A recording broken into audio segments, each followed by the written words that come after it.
नमस्कार दोस्तों, आप सभी का स्टडी 24 प्लस में स्वागत है। कैसे हैं आप? उम्मीद करते हैं आप सही ही होंगे।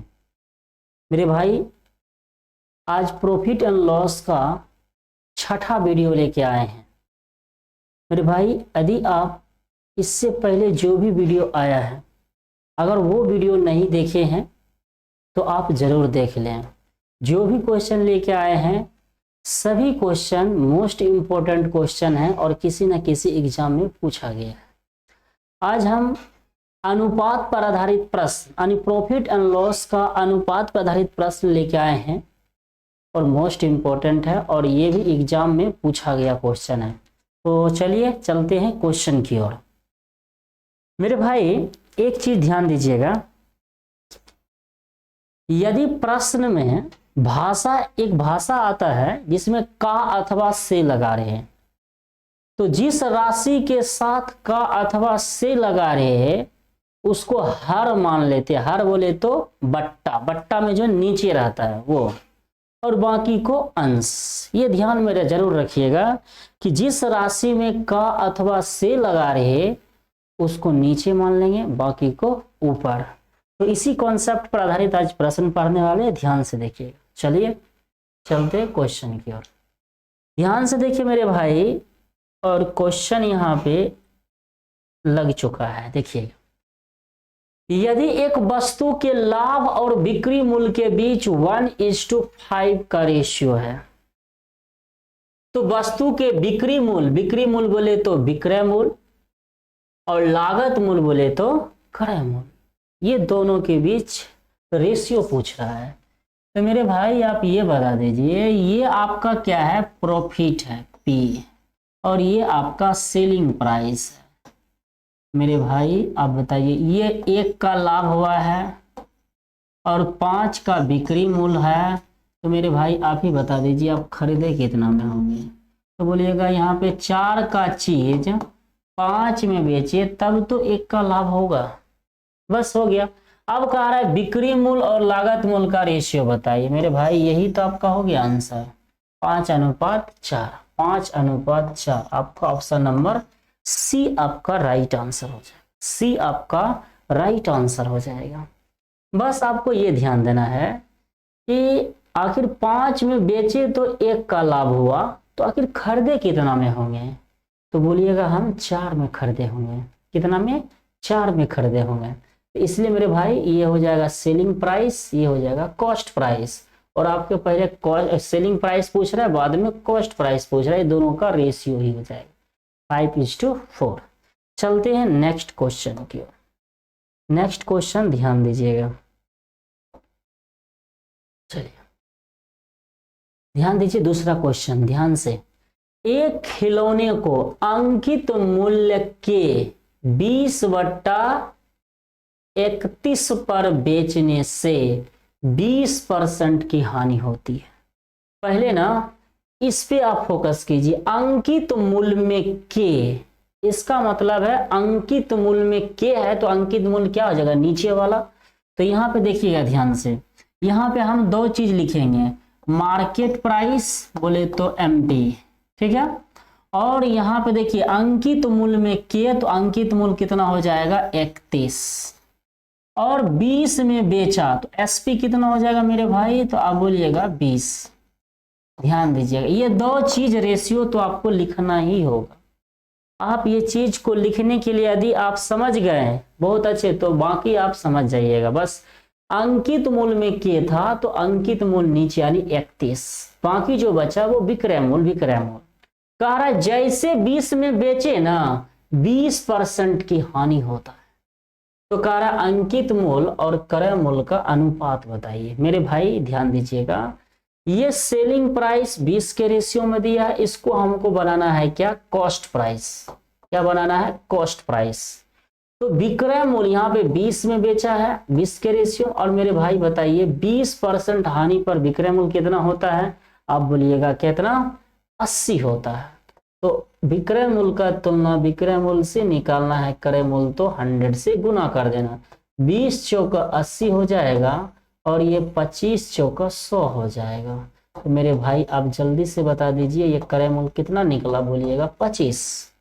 बस हो तो गया। कह रहा है अंकित मूल्य और विक्रय मूल्य क्रय मूल्य का अनुपात बताइए। अंकित मूल्य बोले तो MP कितना है 31, और क्रय मूल्य कितना निकल के आया मेरे भाई, तो ये 25। तो बस यही तो पूछ रहा है आपसे, 31:25। आपका right answer option number C हो जाएगा। ऑप्शन नंबर सी आपका राइट आंसर हो जाएगा। ठीक है, तो उम्मीद करते हैं मेरे भाई आपको समझ में जरूर आया होगा। ठीक है, बस यहां से अंकित मूल्य और विक्रय मूल्य का रेशियो लिख लिए, और जैसे बेचा 20% का हानि हुआ, तो 20% हानि पर विक्रय मूल्य कितना हो जाएगा 80। कितना हो जाएगा मेरे भाई 80 हो जाएगा। इस चीज को ध्यान दीजिएगा। ठीक है, तो अब देखिए विक्रय मूल्य का तुलना विक्रय मूल्य से निकालना है, क्रय मूल्य तो 100 से गुना का, 20 चौका 80, 25, उसके बाद 25 चौका 100, आपका 25 हो गया CP कॉस्ट प्राइस। बोला अंकित मूल्य और क्रय मूल्य में अनुपात बताइए, तो ये आपका राइट आंसर हो जाएगा। ठीक है, देखिए एग्जाम पूछा गया है 2018 में। नेक्स्ट क्वेश्चन की ओर बढ़ते हैं मेरे भाई, ध्यान से देखेंगे क्या कह रहा है। विक्रय मूल्य का क्रय मूल्य से जो अनुपात है 21:16 है, तो कह रहा है लाभ प्रति। बहुत इजी है मेरे भाई, बहुत इजी है। अब बताइए क्रय मूल्य 16 है, विक्रय मूल्य 21 है, तो कितना ज्यादा में बेचे हैं, तो बोलिएगा 5 ज्यादा में बेचे हैं। मेरे भाई आप ये बता दीजिए कि 5 ज्यादा में जब बेचे हैं आप, तो किस पे बेचे हैं, क्रय मूल्य पे। तो क्रय मूल्य को नीचे रख दीजिए, प्रतिशत तो 100 से गुना कर दीजिए, बस आप काटा दीजिए इसको। 4 चौका 16, 25 चौका 100, 25 25 125, 125 बट्टा 4, 125/4 आपका हो जाएगा आंसर। तो इसको आप भागा दे सकते हैं, 4 तिया 12, 4 1 कम 4। देखिए 31 दशमलव समथिंग आपका ऑप्शन नंबर डी है, जो आपका एक ही आंसर दिया गया 31 समथिंग। ध्यान दीजिए ऑप्शन नंबर डी आपका क्या हो जाएगा, राइट आंसर हो जाएगा। ठीक है, बहुत इजी प्रश्न है, और देखिए यहाँ पे ये पूछा हुआ क्वेश्चन है। नेक्स्ट क्वेश्चन की ओर चलते हैं, क्वेश्चन नंबर 4, ध्यान से देखेंगे मेरे भाई। एक वस्तु को बेचने पर 23% की हानि होती है, तो उसके क्रय मूल्य तथा विक्रय मूल्य का अनुपात क्या होगा। ध्यान से देखेंगे मेरे भाई, ध्यान से देखिए। एक वस्तु को बेचने पर 23% की हानि होता है, 23% बेचने पर 23% की हानि होता है मेरे भाई। तो ध्यान दीजिएगा, यदि कोई वस्तु का सेलिंग प्राइस क्या है, सेलिंग प्राइस, ध्यान से देखेंगे क्या बोले यहाँ पे, सेलिंग प्राइस। कोई वस्तु का यदि सेलिंग प्राइस 100 है, कितना है 100 है, तो उसको हानि, क्योंकि ये डायरेक्ट बेचा गया मेरे भाई, बेचने पर 23% की हानि, 23% की हानि, इसका मतलब विक्रय मूल्य 100, तो 23 की हानि जिसमें हो रहा है, यानी लॉस कितना हो रहा है 23 की। तो मेरे भाई अब जल्दी से बता दीजिए कॉस्ट प्राइस क्या होगा। कॉस्ट प्राइस आप क्या बोलिएगा, बोलिएगा हानि की स्थिति में जोड़ दीजिए, 123 हो जाएगा। क्या हो जाएगा 123 हो जाएगा। और आपसे पूछ रहा है क्या क्रय मूल्य तथा विक्रय मूल्य का अनुपात क्या हो रहा है, यानी CP और SP का रेशियो पूछ रहा है। तो CP बता दीजिए कितना आ गया 123, और अब बता दीजिए SP कितना आ गया 100। तो यही आपका रेशियो आंसर पूछ रहा है, यानी 123 अनुपात कितना हो जाएगा 100। 123 अनुपात कितना हो जाएगा मेरे भाई 100 हो जाएगा, 123 अनुपात 100। तो ये हो जाएगा आपका क्रय मूल्य और विक्रय मूल्य का अनुपात। अब देखिए यहाँ पे बेचने पर 23% की हानि होती है, यानी विक्रय मूल्य इस बार 100 करेंगे। क्यों, क्योंकि विक्रय मूल्य पर क्या करें, बेचने पर 23% की हानि होती है। यही चीज को आपको समझना है। ठीक है, उम्मीद करते हैं आपको बात समझ में आया होगा। चलिए नेक्स्ट क्वेश्चन के लिए टोटल तुरंत ध्यान देंगे कि CP आपका क्या है, फर्स्ट कंडीशन में बोल क्या रहा है, फर्स्ट कंडीशन में बोला है क्रय मूल्य जो है ना, क्रय मूल्य, ध्यान दीजिएगा, क्रय मूल्य यानी लागत मूल्य, उसे बेचने से हुए लाभ का 6 गुना है, यानी SP1 से कह रहा है प्रॉफिट जो हुआ SP1 पे, उसका 6 गुना है लागत मूल्य, ये हो जाएगा 6। तो आप मेरे भाई खुद से बचाइए। अगर 6 का चीज 1 रुपया लाभ पर बेचे हैं तो बेचे कितना में होंगे, बोलिएगा 7 में। अब देखिए दूसरा कंडीशन इस चीज को देखिएगा मेरे भाई। दूसरा कंडीशन क्या देखना है, ध्यान दीजिएगा। कह रहा है क्या, लागत यानी दूसरी वस्तु का लागत मूल्य उसे बेचने से भी हानि का 3 गुना है। इस बार लॉस हो रहा है, हानि का 3 गुना है कौन, सीपी। 3 गुना कौन है, सीपी। बताइए मेरे भाई SP2 इस बार कितना हो जाएगा। तो सिंपल सी बात है, खरीदे हैं 3 में, जो कितना में बेचे कि 1 रुपया का हानि हो जाए। तो आप बोलिएगा 3 का चीज 2 में बेचे होंगे ना, तब जाके आपको 1 का हानि हो रहा है। कितना का, 1 का हानि हो रहा है। मेरे भाई ध्यान दीजिएगा। और अगला कंडीशन जो तो बोल रहा है उस पर ध्यान दीजिए। यदि दोनों वस्तु का लागत मूल्य क्या हो, समान हो। क्या कह रहा है, यदि दोनों वस्तु का लागत मूल्य क्या हो मेरे भाई, समान हो। ध्यान दीजिएगा, दोनों वस्तु का लागत मूल्य समान हो तो लागत मूल्य वो कितना है, 6। एक लागत मूल्य जो है मेरे भाई यहाँ पे 6 दिया गया है, ठीक है। एक लागत मूल्य जो है यहाँ पे 6 दिया है और एक 3 दिया है, तो इसका लागत मूल्य समान करना है ना। तो बोलिएगा यहाँ 6 है, यहाँ 3, इसको भी तो 6 पुराना है। तो 6 पुरने के लिए कितना से गुना कर दे मेरे भाई, तो आप बोलिएगा यहाँ पे जो है ना 2 से गुना कर दे। इसमें 2 तो इसमें भी 2 से गुना करना होगा और इसमें भी 2 से गुना करना होगा, ठीक है। तो मेरे भाई आप बता दीजिए। कह रहा है सेलिंग प्राइस फर्स्ट और सेलिंग प्राइस सेकंड दोनों का रेशियो बताइए। तो बताइए सेलिंग प्राइस 1 7 है और सेलिंग प्राइस 2 कितना है, 4, यानी 7:4 आपका आंसर हो जाएगा। तो ऑप्शन नंबर ए हो जाएगा मेरे भाई। कितना हो जाएगा, 7:4 आपका राइट आंसर हो जाएगा। क्या हो जाएगा, 7:4 आपका राइट आंसर हो जाएगा। अब देखिए मेरे भाई यहाँ पे जो बोला है लागत मूल्य समान है, तो इसलिए क्रय मूल्य को समान करना है, क्योंकि यहाँ 6 है यहाँ पे 3 है, तो समान तो करना होगा ना। 6 और 3 का एलसीएम ये 6 और 6 ऑलरेडी ये है, इसको 6 पुराने के लिए दूसरे यहाँ करेंगे तो सब में करना पड़ेगा। तो उम्मीद करते हैं ये बात समझ में आया होगा। चलते हैं नेक्स्ट क्वेश्चन की ओर। देखिएगा मेरे भाई ये भी क्वेश्चन बहुत अच्छा है। देखिए ए तथा बी के लागत मूल्य का योग 1200 है, ठीक है। अब देखिए क्या कह रहा है, ए तथा बी के विक्रय मूल्यों का योग 1390 है। कितना है, 1390 है। यदि ए तथा बी क्रमशः 10% और 20% लाभ कमाया मतलब लाभ कमाया, तो ए तथा बी के लागत मूल्य का रेशियो क्या है।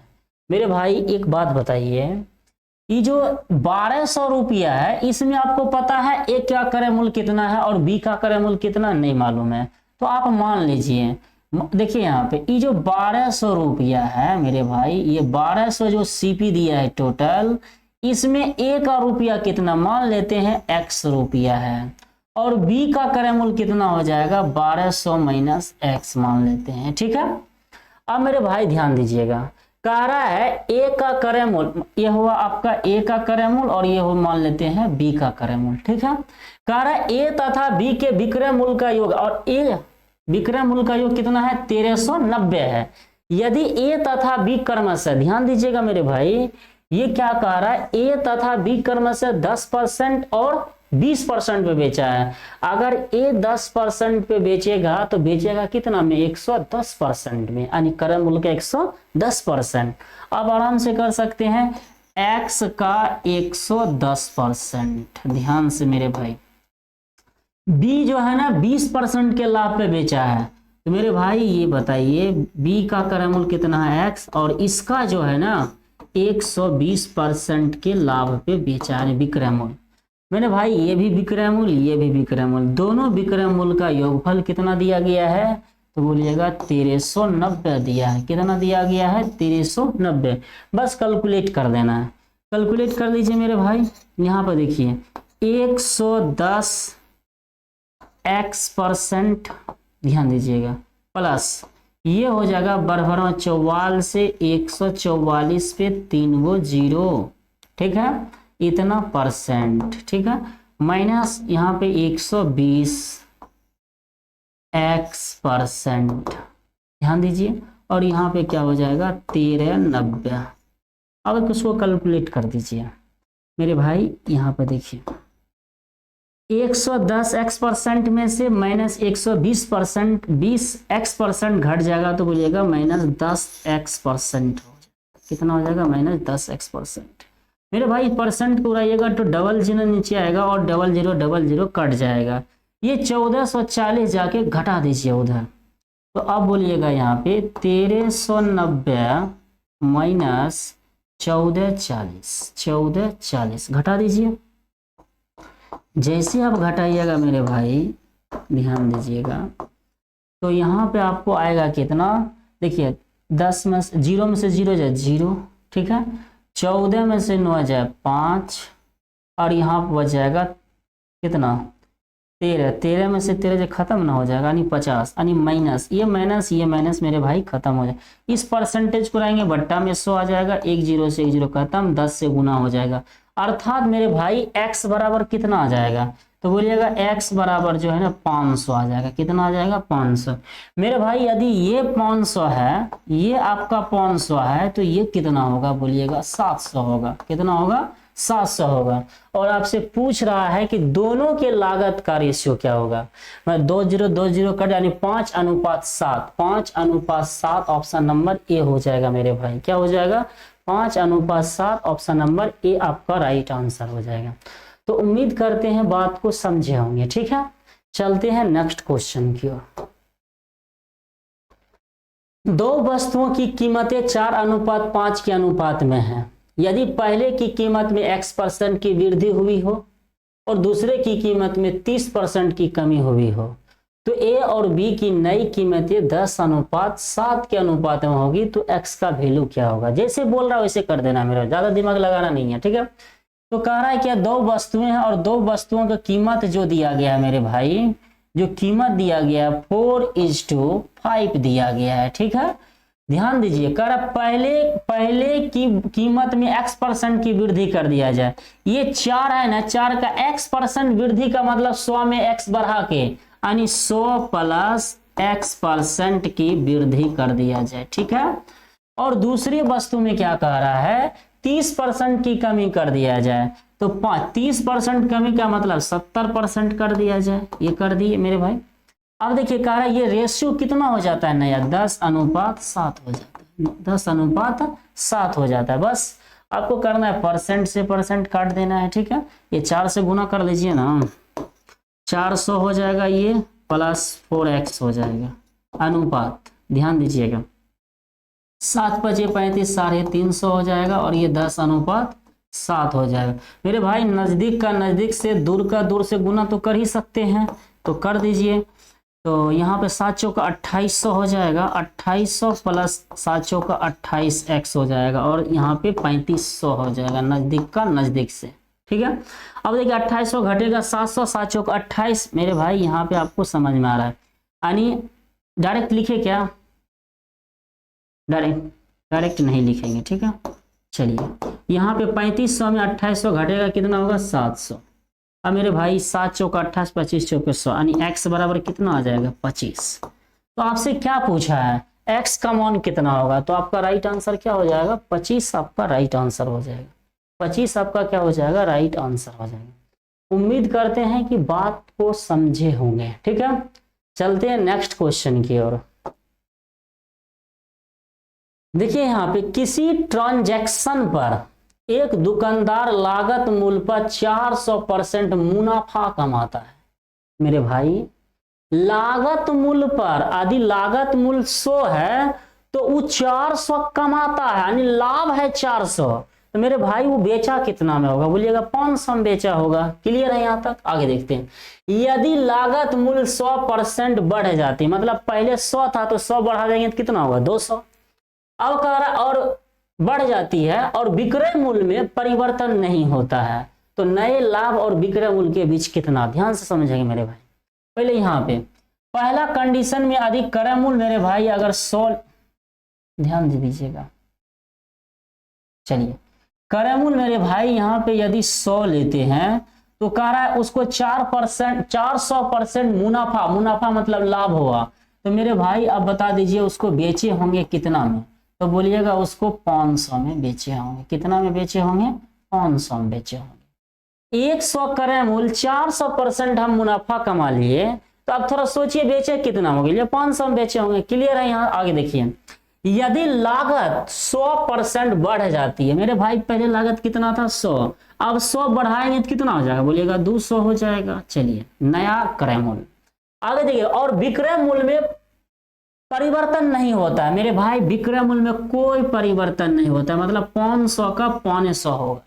विक्रय मूल्य में कोई परिवर्तन नहीं होता है, अर्थात 500 का 500 ही रहेगा। तो फिर पूछ रहा है कि बताइए विक्रय मूल्य में परिवर्तन नहीं होता है, तो नए लाभ, मेरे भाई ध्यान दीजिएगा, नया क्रय मूल्य, नया विक्रय मूल्य। विक्रय मूल्य 500, क्रय मूल्य 200, तो मेरे भाई अब बता दीजिए नया लाभ क्या हो जाएगा? अब बोलिएगा कितना हो जाएगा? यहाँ पे 500 में 200 घटेगा तो कितना हो जाएगा? 300 हो जाएगा।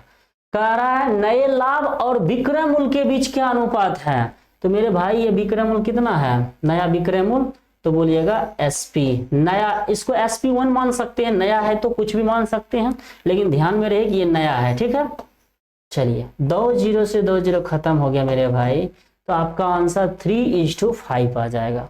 तो ऑप्शन नंबर सी आपका राइट आंसर हो जाएगा। ठीक है, तो उम्मीद करते हैं भाई मेरे कि आप समझे होंगे।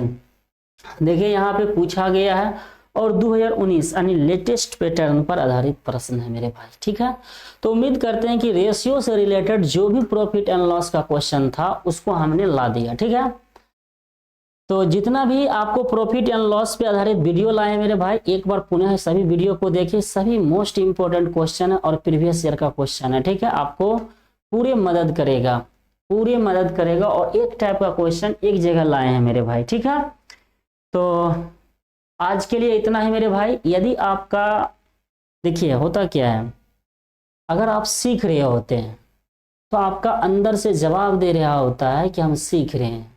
यदि नहीं सीख रहे होते हैं तो आप वीडियो को बंद करते होंगे और आराम से कोई दूसरे चीज में लग जाते होंगे। ठीक है मेरे भाई, आप सोचिए,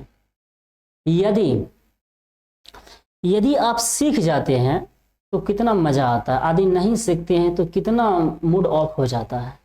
तो हमेशा मूड ऑफ ना हो मेरे भाई, सीखने के कोशिश करेंगे, सीखने के लिए कोशिश करेंगे और जरूर सीखिएगा, ये गारंटी है। अगर आप कोई चीज़ सीखने के लिए करते हैं, ये सोचते हैं कि हम सीखेंगे, तो ज़रूर सीखिएगा। अगर आप ऐसे ही सोचते हैं क्या कि हम बस वीडियो देख रहे हैं और ऐसे देख रहे हैं, तो फिर आप कभी नहीं सीखिएगा। तो उम्मीद करते हैं ये 6 वीडियो में आपका प्रॉफिट एंड लॉस का कुछ तो बात समझ में आया होगा। तो इसका 7वां वीडियो भी आएगा मेरे भाई, प्रॉफिट एंड लॉस से हम वो क्वेश्चन लाएंगे जो क्वेश्चन पूछा जाता है एग्जाम में डायरेक्ट, और एक टाइप का क्वेश्चन लाएंगे ताकि आप एक जगह उस सब टाइप के क्वेश्चन देखेंगे तो आपको सीखने को मिलेगा, प्रैक्टिस करने को मिलेगा। ठीक है, तो मेरे भाई आज के लिए इतना ही। ज़्यादा से ज़्यादा लोगों को शेयर करें और लाइक सब्सक्राइब जरूर करें, कमेंट भी करें। धन्यवाद।